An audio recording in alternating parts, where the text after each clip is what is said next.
அதாவது 500 ml தண்ணி, அதில் வறுத்த பாசிப்பருப்பை சேர்த்து வேக விடுங்க. பாசிப்பருப்பு இந்த மாதிரி நல்லா வெந்து வரணும்.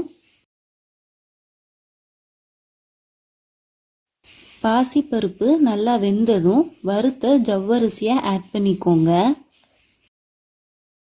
ஜவ்வரிசி வேகிறதுக்காக கொஞ்சம் சூடு பண்ண தண்ணி 300 ml சேர்த்து வேக விடுங்க.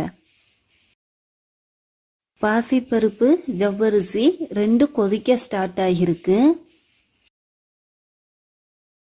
ஜவ்வரிசி இந்த மாதிரி கிளாஸ் மாதிரி ஆகணும், அது வரைக்கும் வேக விடுங்க.